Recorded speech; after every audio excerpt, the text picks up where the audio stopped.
Good evening. On behalf of Conflict and Resilience Research Institute Canada, I welcome all of you to our today's special episode, which is organized by our intern Mubarak from Peace and Conflict Studies program in Moro Institute for Peace and Justice, University of Manitoba, Canada. And my name is Dr. Kausar Ahmed, and on behalf of the institute, I also would like to acknowledge that our institute is based on the original lands of Anishinaabe, Cree, Ojibwe, Dakota, and Dene peoples, and on the homelands of Métis Nation. We all are treaty people in Manitoba, and we are also promise bound to work together in the true spirit of truth and reconciliation. The audience, we run webinars in a large number, and one of the reasons we do webinars because we connect scholars, as you see today, Hema Lechmanan from Malaysia, Taylor University, and she has kindly accepted our invitation to speak about her expertise and especially education and refugee children. And today's session, the way we plan today is that I will hand over to Mubarak to moderate the session with Hema. And after her presentation, we will get into a brief Q&A session. And we also invite our audience, those who have tuned up now, please do send your questions, typing in the social media feeds where the whole episode is being broadcast now. So without further ado, Mubarak, take your floor and run the show. Thank you. Yeah, thank you so much, Dr. Kausa. Yeah, so good morning, everyone, and good evening to our people from Canada also, and everyone joining from other locations. Yeah, welcome to today's webinar. My name is Mubarak. I'm currently doing my practicum at Conflict and Resilience Research Institute Canada. I'm a second-year student of Peace and Conflict Studies. So I will be your moderator for today's session. So today, let me introduce the topic of our webinar first. So the title is Education at the Edge of Adolescence, Rohingya Girls Schooling in Malaysia's Refugee Learning Centers. So today we'll talk about why many Rohingya girls in Malaysia stop going to school when they reach puberty, and the social and the family factor that shape this decision. So we are pleased to welcome Emma, who is a senior lecturer at Taylor's University, Malaysia. And she has her first degree, that's in Bachelor of Science at University of Exeter in United Kingdom. And also, she has a Master of Science in Education in Oxford University, United Kingdom also. And she's currently at Faculty of Social Sciences and Leisure Management at Taylor's University.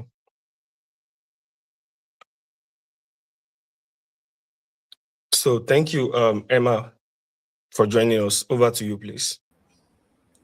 Thank you so much, Mabara, for the kind introduction. So let me just start my slide and see if it works. Yeah, okay. So I will be sharing a little bit on the Rohingya girls' education in Malaysia and the challenges faced by these girls, and then we can take with questions after that. So let me just share a bit of a contextual overview first on the situation and why this conversation matters, because in Malaysia, refugee education is often discussed as a single category. Research done in this area limited and especially done as a homogeneous group, but that's not the case because different refugee students experience schooling in different ways, and some experience greater challenges and barriers to education compared to other refugees. So this talk focuses specifically on the specific rupture in Rohingya girls' education. And So the context of refugees in Malaysia, Malaysia is not a signatory to the 1951 Refugee Convention nor its 1967 protocol, and therefore refugees have no legal right to public schooling and formal employment, as well as free public health care in Malaysia. So education then is often accessed through alternative learning centers and also community or NGO run initiatives. In Malaysia, the latest statistics as of October 2025, there are over 200,000 refugees in Malaysia, with refugees from Myanmar forming the largest, almost 85 to 90%, and Rohingya refugees being the largest among the Myanmar refugees. And there are close to 25,000 children below the age of 18 in Malaysia. In terms of alternative learning centers, we have about 133 registered with UNHCR. So these learning centers, what we call alternative learning centers, just a brief intro on that is that they run in parallel with the mainstream schools where refugees don't have access to.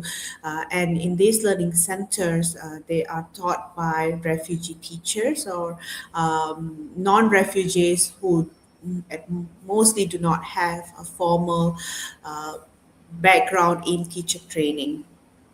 And they vary greatly in terms of quality, in terms of resource allocation. Some learning centers have better access to resources through funding, and some have very limited access to resources, and so they often depend on donation from public, from organizations and faith-based communities. So it's informal education, and it is in some of them are informal, some are non-formal schooling. There is no standardized curriculum or assessment, nor certification that students get upon completion of the learning center. Some learning centers do have do prepare students for certain qualifications, international qualifications like SAT in the US or GED or IGCSE. But again, these require resources and money that many refugee children can't afford.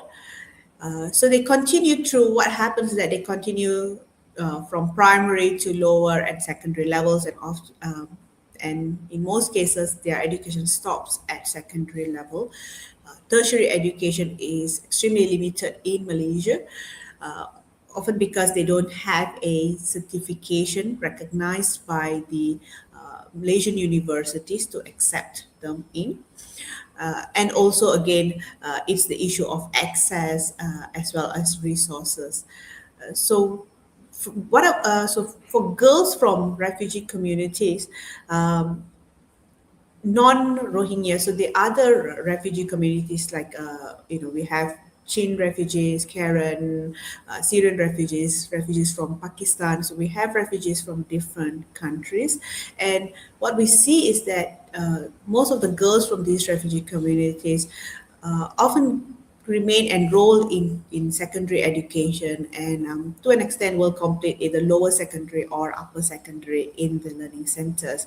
But with Rohingya girls, we see that they often stop schooling after primary or just when they reach puberty at the age of 12, 13. And very few, if at all, go on into secondary education. So, as I mentioned, Rohingya refugees, the largest refugee population, is about current statistics about 124,000, and there's a long standing of statelessness and displacement. I have personally met Rohingya refugees who have been in Malaysia for a good 50 to 60 years. And there are many Rohingya refugees who were born in Malaysia, but do not have the citizenship status or resident status in Malaysia, and therefore still to a large extent marginalized and disadvantaged in terms of access to public services. There is, however, a strong community cohesion within Rohingya community, Rohingya refugees in Malaysia, and education decisions within this community, as we have observed, is often shaped by survival, honor, and also safety. Safety being a major concern for all refugees in Malaysia, because they're always at risk of being arrested by the authorities, even when they have legal UNHCR card stating that they are a refugee. Early participation, and so there is a good early participation by the Rohingya refugee girls.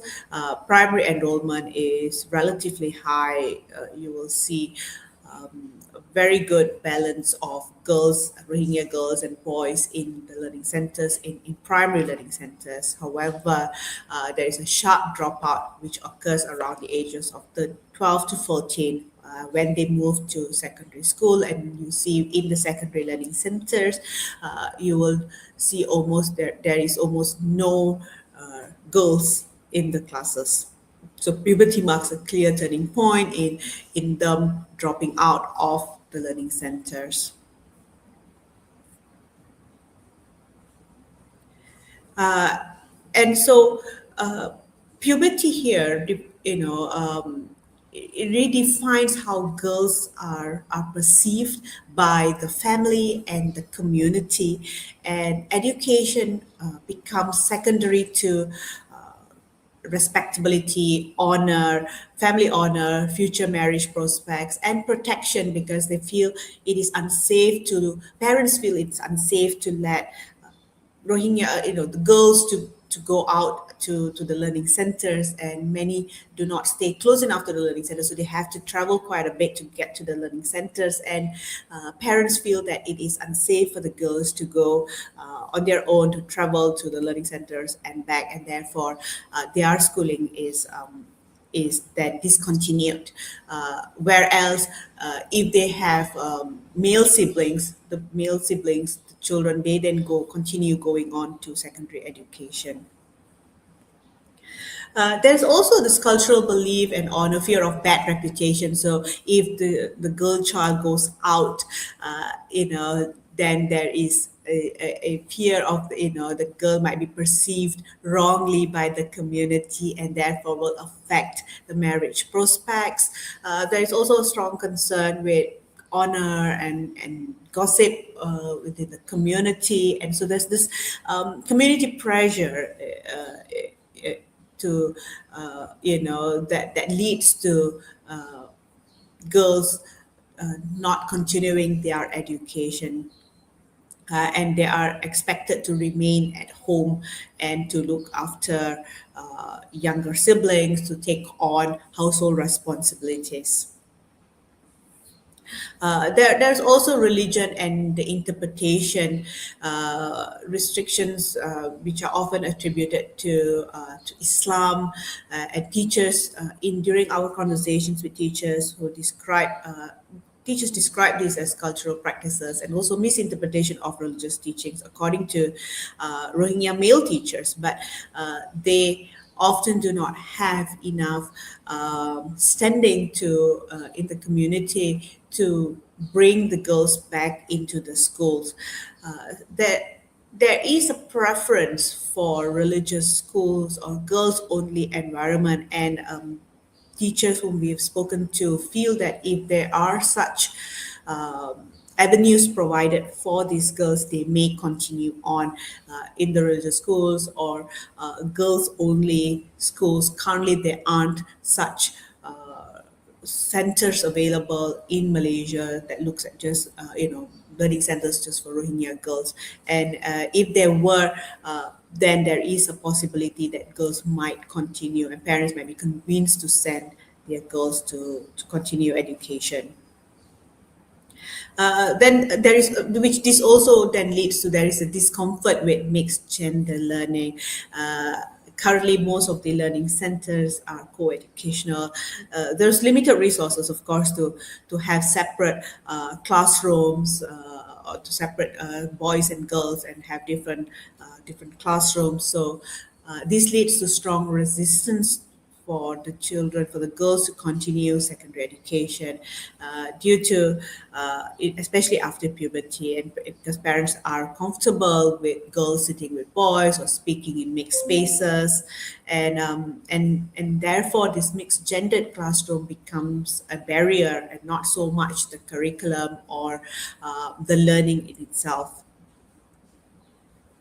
There is also the household responsibilities that the girls have to take on. Domestic labor increases with age. So when they move on, and when they become an adolescent, family expectations of them taking on a greater role in the household increases. So they have to then look after the care responsibilities, looking after younger siblings, cooking, cleaning, and so time for schooling becomes limited, and education is seen as less urgent than family survival, and in many cases there is only a sole provider in the family, which is the father, who had to travel out quite far to work, and so the girls become main carers in the house, looking after younger siblings. In some cases, the mothers also have to go out to work. And we see that because in Malaysia, refugees are not allowed to legally work, the work that they do are often odd jobs, and which pay very little but require them to do longer hours of work. As I mentioned, also there's also this community pressure of not allowing children, girls, to move on into secondary education, fear of what people would say, and safety is an issue. It's an issue very much so for all refugee children, because they are always at risk of being detained by the authorities, and there have been many cases where teachers on their way to the learning centers were detained, or even students on their way to learning centers or back from learning centers have been detained. So parents are overly cautious of sending their children to the learning centers. Secondary education also can be cost, can be costly, and in some centers it can reach almost 500 ringgit per month. That's less than 100 USD, but that's just not something that parents can afford, as I said, because they themselves struggle to with odd jobs, and so they have to then prioritize basic needs like food and clothes, and just having a roof to stay. And also, menstrual hygiene support is inconsistent or absent in a lot of these learning centers, which also provides one strong reason to why Rohingya girls do not continue into secondary education. And within all of this, there is also a lack of female role models. Because of this, you will not see any Rohingya female teacher in any of these learning centers. I have visited many learning centers. I've been working with refugee communities in Malaysia for over 10 years now. And in all my years of working with refugee learning centers, I've not met any female Rohingya teacher. There are many male Rohingya teachers, and there are Rohingya learning centers in Malaysia. And because of this lack of representation, you'll find that when we speak to girls, they don't see any hope beyond primary education. They know that their schooling is limited to just primary education, and and even though there are female teachers from other communities or Malaysian female teachers teaching, volunteering in these learning centers, but not having someone from their own community is it shows a strong message that there's no role model within their community whom they can look upon and whom they can be inspired to be, and so this limits that aspirational pathways. And when we speak to the students, they somehow know that their schooling shelf life, if you would like, is rather short, and so having an aspiration beyond that is is not going to change anything, and that lack of representation also limits trust, comfort, and so they are also not comfortable moving into a secondary education and being taught by male teachers, and also having boys in the class. So it's not just about the parents and the community, but when we speak to the girls, they often feel that that there is no pathway for them, or aspiration beyond that primary education because of this. So they express reluctance to continue to education, and it's because of that restricted mobility, narrow future, and they've seen their sisters or other Rohingya girls all not continuing education, and so that narrowed future, that limited possibility for them, leads to them being reluctant to continue education as well. And so the consequences of all of this is that almost no Rohingya girls complete secondary education in Malaysia, and because of that, there is no progression to post-secondary education, to tertiary education as well. And this early exit from learning shapes their literacy and long-term agency, confidence. You will see that they are unable to. They have limited communication skills compared to other girls, refugee girls in the country, and this leads to them having limited literacy skills, reading, writing, mathematics, and so they get married very early and go on to have children at a very early age as well. However, it's not all doom and gloom as I have been presenting. That we see that there is some positive signs of change, and many of the learning centers also agree with us that there is an increasing parental awareness over time, and we see that in the last couple of years especially, there is greater recognition of education's value, and learning centers are trying to facilitate scholarship, secondary placement, or even setting up a single-sex spaces for girls to continue education. The progress is slow because it's dependent on funding, it dependent on resources, teachers, and also the community themselves. But there is certainly a sign of change, and we hope that there will be with more awareness, and so there will be more parents who will support girls education, their girls education into secondary, and so in rethinking refugee girls' education, first we must understand that refugee girls is not a homogeneous group. Refugee girls from a Chin refugee group will experience a very different schooling experience compared to a Rohingya girl. And puberty is a critical transition point where almost all of these girls stop schooling, and access alone is not enough. There are a lot of other things that are in place, like sanitation, parental awareness, household chores. So there are a lot of factors and barriers that come together in that, that contribute to students girls not continuing their education, and all of these require structural and gendered attention. So I'm going to stop here, Mubarak, and then take on any questions if there are. Thank you so much, Emma, for such a thoughtful and engaging presentation.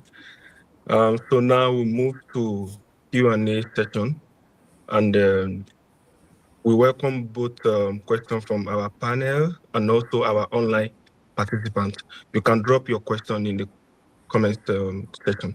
Thank you. And just to add to what Emma has said, I think similarly, we have this issue also in Bangladesh, and I'm happy to share with everyone that our organization has done so many projects regarding girls' education over there. Yeah. Mubarak, do you want me to jump in if you agree? Yeah, please, Allowed? Doctor. Okay, great. Yeah. Hema, it's really fascinating to know about Malaysian situation, and I just take the opportunity to echo with Mubarak that our institute runs schools for adolescent female Rohingyas in camps since 2019.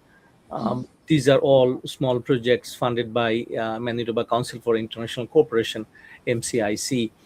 Since 19, what we did, and sorry, one project was funded by Rotary International through Global Grant, and it's really interesting to see how many similarities that you have described are actually happening in Bangladesh camps as well.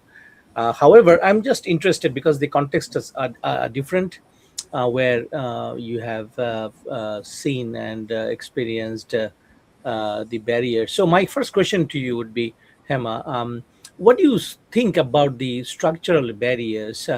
So, if we ask you to list top three, what would be those barriers? And when you explain, or let's say list the barriers, I would like to also know, uh, as a state, Malaysia is not signatory, as you are rightly said, and neither is Bangladesh. But still, these countries are signatory to Universal Declaration of Human Rights, 1948, and also social and economic political rights, and the rights of the children. So they are all signatories. So, do you think that states also have some responsibility to support refugee children in any forms or fashion? Thank you. Thank you, Dr. Kausa, for that. So the structural barriers, if I were to list top three, I think one will be access to learning centers. So currently, there are no single sex learning centers for Rohingya refugee girls, and so this limits parents, wanting to send their children to the centers. And as I mentioned earlier during the presentation as well, because of this fear of you know the journey from home to school may not be safe at all times, and not safe for various reasons, and because so that's also another reason to why parents stop sending their children to school, fear of that safety. And then there is also the early marriage that happens in the community compared to the other refugee communities. And so once they reach puberty, parents are thinking about marrying them off, and that also leads back to economic issues, because then there is one person less to feed in the family, so you marry them off. And you see this in not just specific to refugees, but you see this within in other communities of low income as well, living in poverty in Malaysia. And so so access to learning centers and marriage, early marriage upon puberty. And also there is I would say that there is, because there is no strong representation, or there's no, not even strong, there's no representation and of female Rohingya teachers.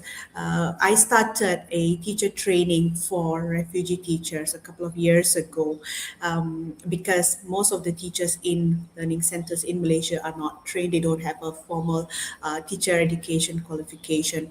And so I started this program called the Night School, with to train teachers over 6 months while they are working. So we work with teachers in providing that support, that knowledge, foundation knowledge in curriculum, assessment, pedagogy, looking specifically at culturally responsive pedagogy, trauma-informed pedagogy, social-emotional learning, all of these things which are actually needed for refugee children. And so far we've worked with over 100 teachers, and I have been actively looking for Rohingya female teachers to bring in, and even one teacher, so that we can then use that as an example, as a mentor for Rohingya girls. But I've not been able to. We have trained quite a lot of female teachers from other communities, but not Rohingya community. And that when we speak to the girls, when they look around, they only see male teachers, and when they see female, they, the mothers or aunts or other Rohingya uh, female refugees. The situation is all the same, so that limits their own aspiration and possibility to dream beyond that primary education. I think these would be the main structural barriers. And leading towards the second question that you asked about Malaysia not being signatory, however, it is still signatory to, other human rights convention and child rights. I think this is something that we've been very actively talking for many years. I started working with refugees about 15 years ago, and it's the government stand has always been the same, that the refugees in Malaysia are it's a short transition. They never to stay on for a very long time. So it's a transitional period while they are being, processed to resettle in another country, usually Australia, New Zealand, Canada, and US. However, that's not the case for many refugees. They take years before they are resettled or return to their country. For some, like Rohingya refugees, they can never return to their country because of the ongoing conflict that's happening. And they also get that there are also differences in terms of who gets resettled quicker. And Rohingya refugees often do not get resettled very quickly to a third country. So that's why I've seen two generations of Rohingya refugees in Malaysia who've lived 40, 50 years, have children born in Malaysia, but still do not have any of the rights that Malaysians enjoy. Thank you, Mubarak. Go ahead Yeah, with your question. yeah. Yeah. Okay, thank you so much, Ima. I have a question and also like a contribution. You mentioned about the safety issue of girls, which prevent them from going to the classroom. So in Bangladesh, we have some of the girls, like the grown-up girls, they do escort the small girls, to go into the classroom. So they always pick them up from home and take them to the classroom, and also after the class, take them home. So does that also happen in Malaysia? There are some learning centers also provide transportation so that it's safe. So there is a transportation provided to pick up the students from their homes, or a pickup point to the learning center and send back after. But not all learning centers have such resources. So you will still see some students traveling in local transportations like buses, taking a few buses to get to their learning centers. So it depends on the learning centers, the resources that they have. Yeah. And secondly, I know the Malaysian government did not ratify to the Refugee Convention of 1951, just like you mentioned earlier on. But based on your research, when do you think like is the most important time to support the Rohingya girls so that they can go to school? When, you mean? Yeah, when? I think, well, there is no specific time really, but they have to be supported right from early years of education, right from preschool all the way to secondary Mhm. education.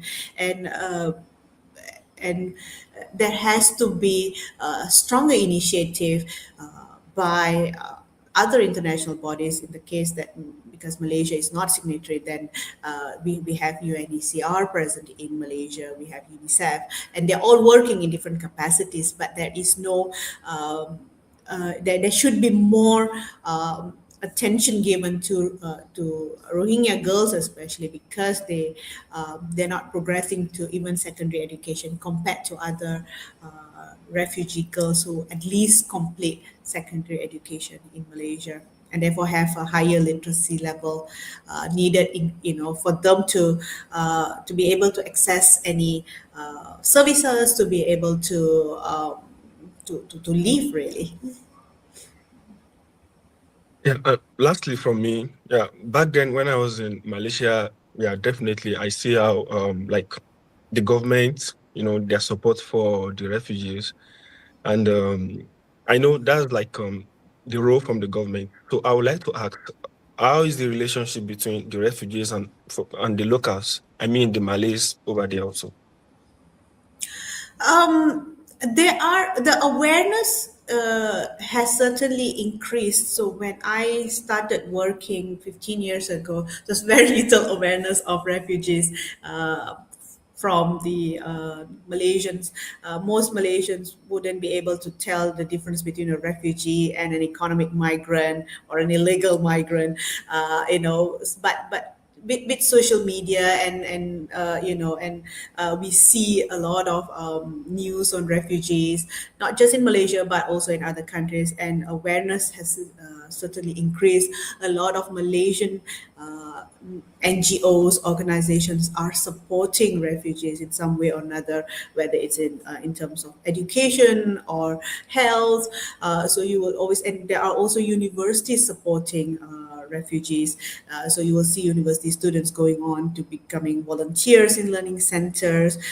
So there's always support like this. They're ad hocs, they're not structured supports, and so you will not see a drastic change in terms of quality as an outcome of this support, but there is certainly support, and the support is growing over the years because of the increased awareness now compared to before.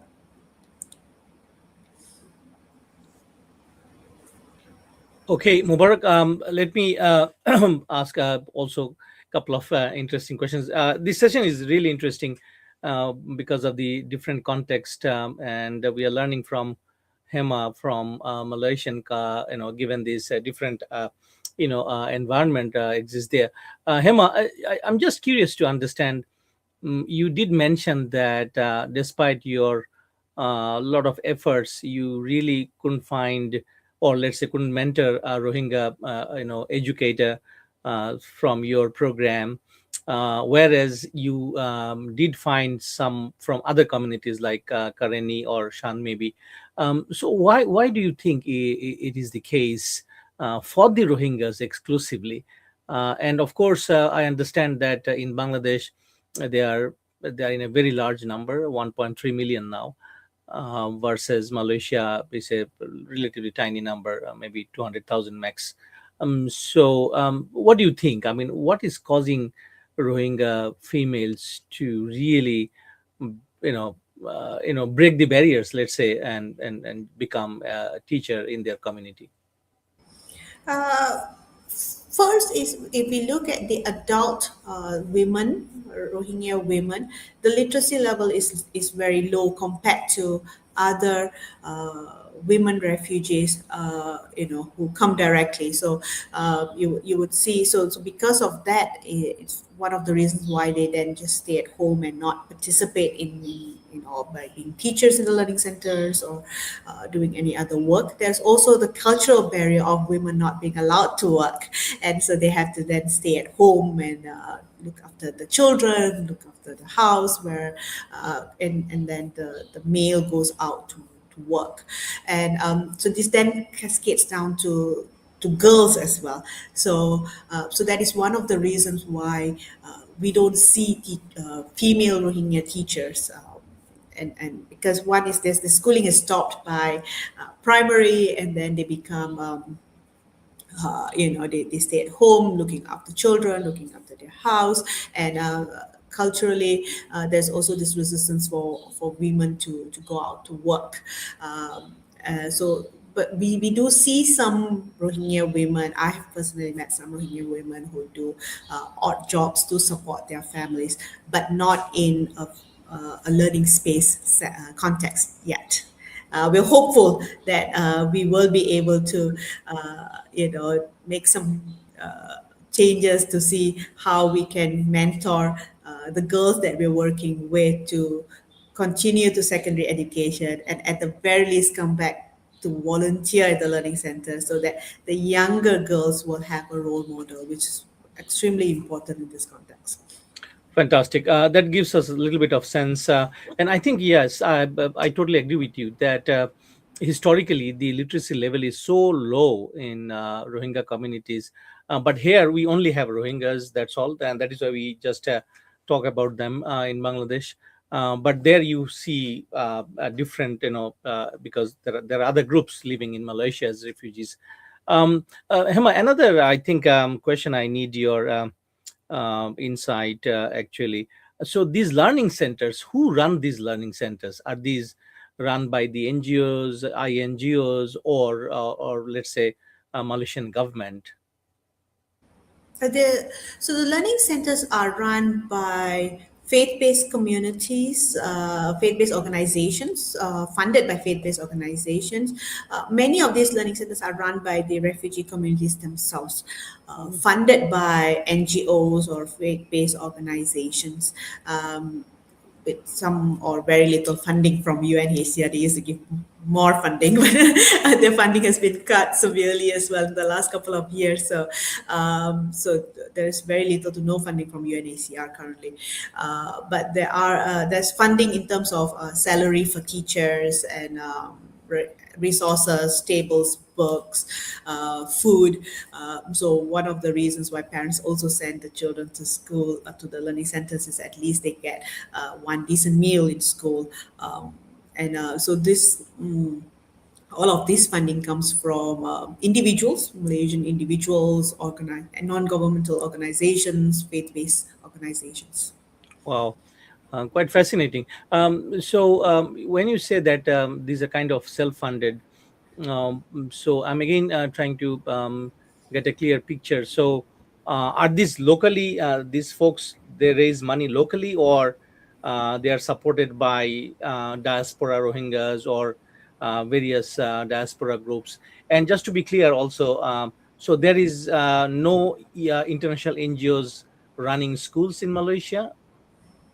There are NGOs running refugee schools. So there is a mix of community-based organizations and learning centers set up by the community themselves, in especially in areas where there is a higher rate of refugees, and so they set up a space in one of the buildings to cater to the needs of the children in that area. But there are also Malaysian NGOs who are running learning centers for refugee children. For this is often mixed with refugees, stateless, undocumented children together. So it will be a broader group of children coming in. In terms of funding, there is a mix of local funding from organizations. There's also corporate sponsorship that some learning centers receive, and there's also international funding that comes from various places to these learning centers. Fantastic. So just moving on with another idea, so I wanted to see what do you think about it. So you have run certain programs which is kind of targeted towards grooming teachers and with pedagogy and curricula.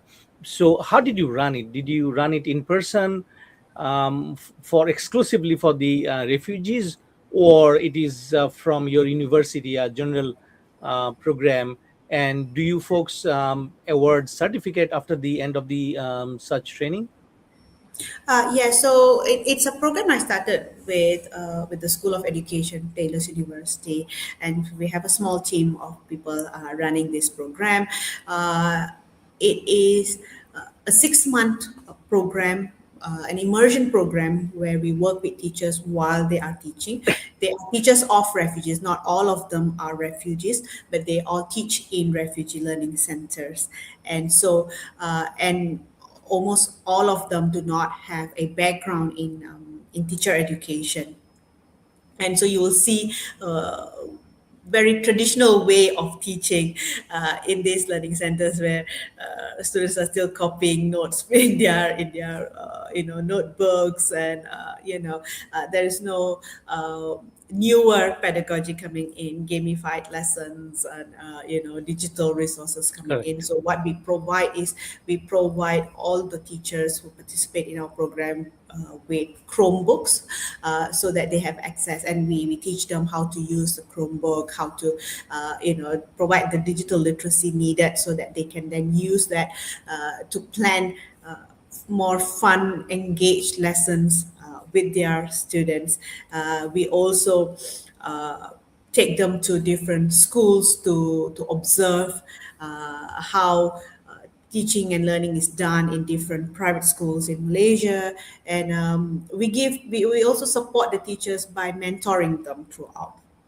So we have mentor teachers who then mentor these teachers, and who stay on mentoring them even beyond our 6 month program, so they can always come back and check. Each class in this refugee learning center, so each refugee center is very different. So some refugee centers are highly congested. You will find there are 50, 60 students in a small space. Some have very few students, 10 students, 15 students, in a quite nice, comfortable space. So different teachers have different challenges. Even so they're not all, they don't all look alike or have similar funding. So why we do the 6 months program is that so that teachers, um, when we share strategies and approaches, we want the teachers to go back and try, test it out in their classroom, and still have the time to come back and tell us, hey, it worked, or it didn't work. And okay, if it didn't work, then how can we adapt it? And you will also see that because all the learning centers are limited in terms of space and funding, they science is taught just through books. Students don't have any hands-on experience in learning science.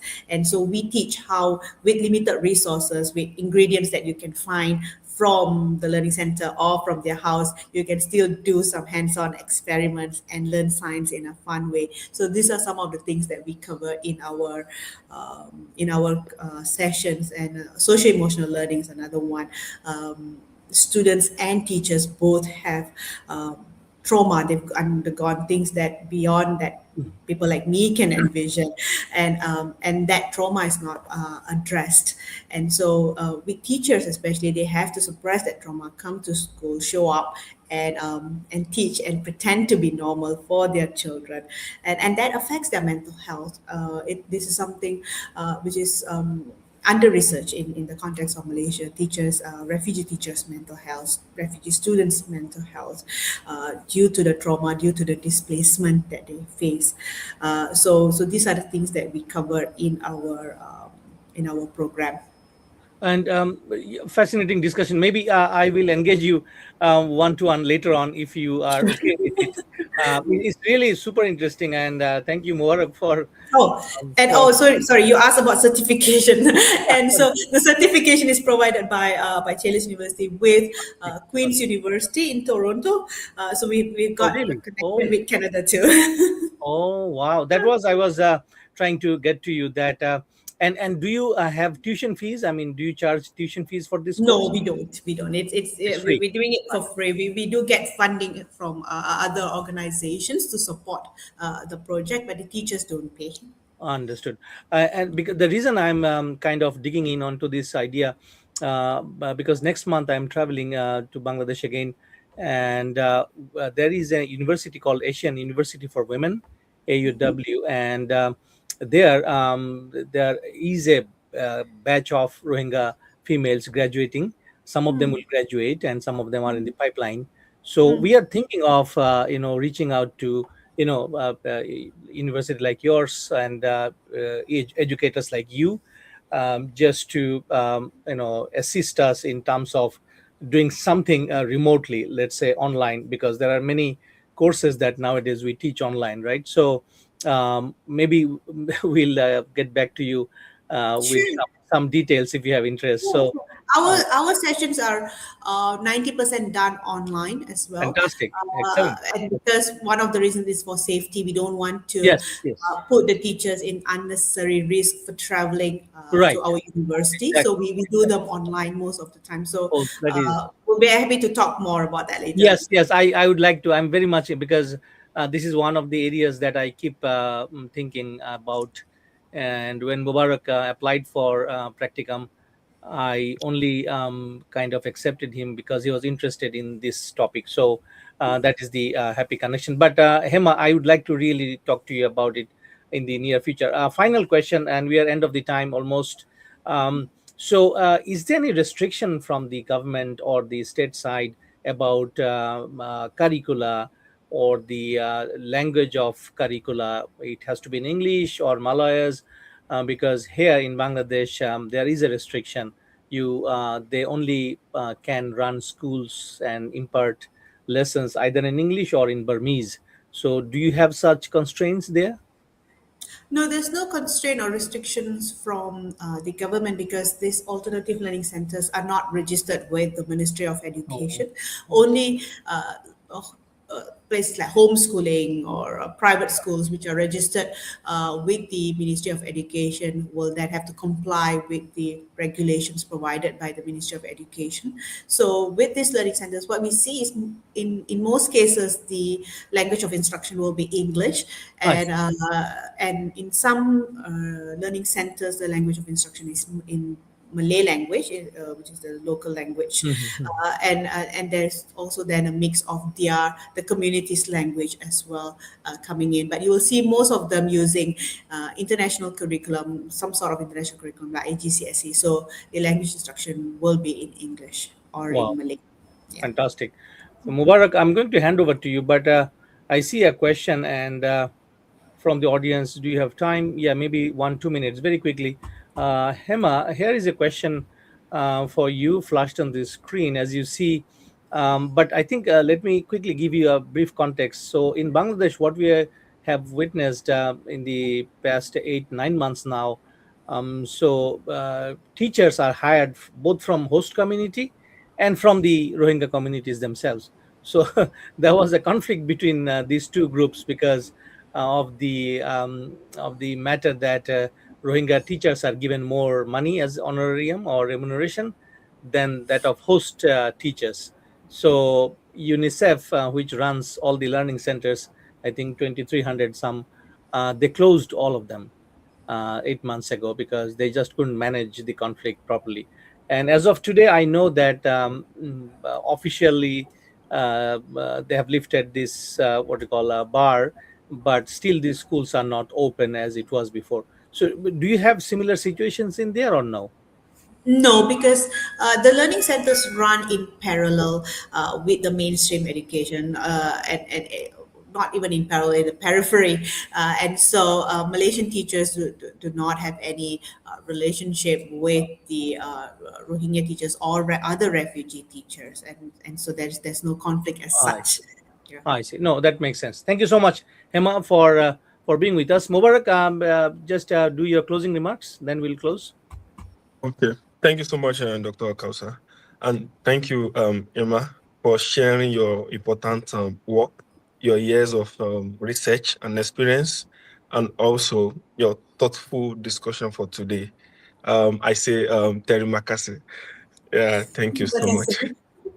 Thank you so much for And, having me, Dr. Kausa and Mubarak. Thank you.